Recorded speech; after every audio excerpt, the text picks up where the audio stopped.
माँ सरस्वती के चरणों में वंदना।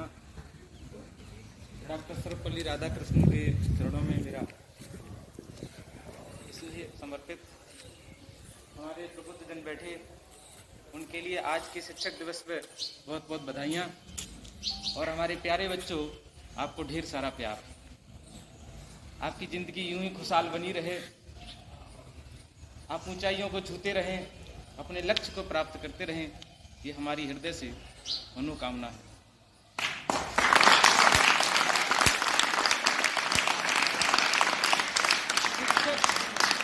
शिक्षक शब्द का हम थोड़ा एक एक शब्द का विच्छेदन करते हैं।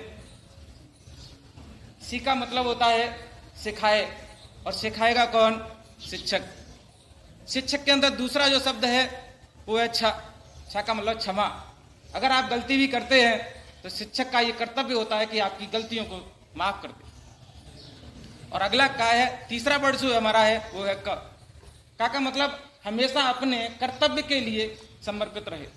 ये हमारे शिक्षक के 3 गुण धर्म हर शिक्षक के अंतर्गत होने चाहिए। और अगर ये तीनों गुण धर्म शिक्षक के अंतर्गत हैं तो वो महान है। हम उसके चरणों में अपना नमन करते हैं। शिक्षा वो नहीं है जो आपने सीख ली।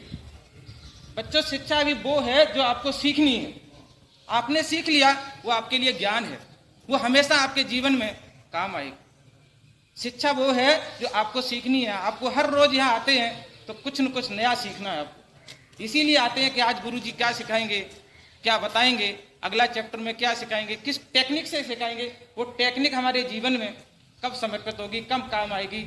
हमेशा जो भी हम पढ़ाते हैं या हमारे कोई साथी पढ़ाते हैं तो आप उस शिक्षक के द्वारा बताए गए तथ्यों को, बातों को अपने जिस्म में, अपने जान में, अपने दिल में इस तरीके से संजो लेते हैं कि हमेशा जीवन में कभी भी अगर आपको कोई भी परेशानी आती है तो उनकी बातें याद करके आप उस परेशानियों से दूर हो जाते हैं। जीवन की समुद्र की नैया में जो नाव है हमारी, वो हमेशा डगमगाती रहती है।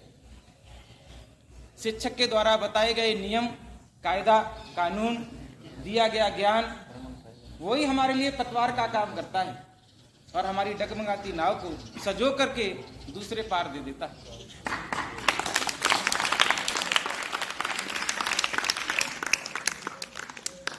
हम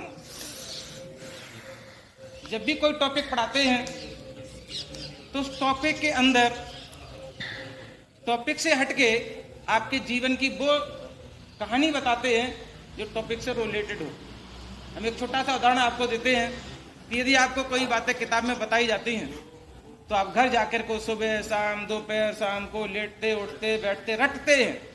लेकिन अगर हम किसी एक्सीडेंट की घटना बताएं या आप उस एक्सीडेंट की घटना को कहीं देखें तो आपको रटने की जरूरत नहीं होती है, आपको नोट्स बनाने की जरूरत नहीं होती है।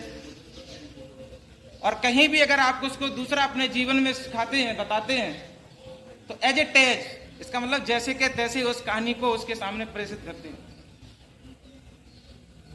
हमारा आपका यही संबंध बना रहे। आपके हमारे द्वारा बताई गई जो बातें हैं वो आपके जीवन में हमेशा एक खुशबूदार फूल की तरह सजी रहें और वो हमेशा खुशबू की तरह, फूल की तरह खुशबू देती रहें। आज के इस 5 सितंबर के उपलक्ष्य में, शिक्षक दिवस के उपलक्ष्य में मैं आपको इतना ही बताऊंगा। हमारे शिक्षकों के द्वारा बताई गई बातें अपने जीवन की हर कठिनाई में लगाएंगे तो ये फॉर्मूला है, ये शिक्षक एक फॉर्मूला है जो आपकी हर कठिनाई में लगेगा और वह सवाल को सॉल्व करके आंसर देगा और आप ऊंचाइयों को छुएंगे। जय हिंद, जय भारत।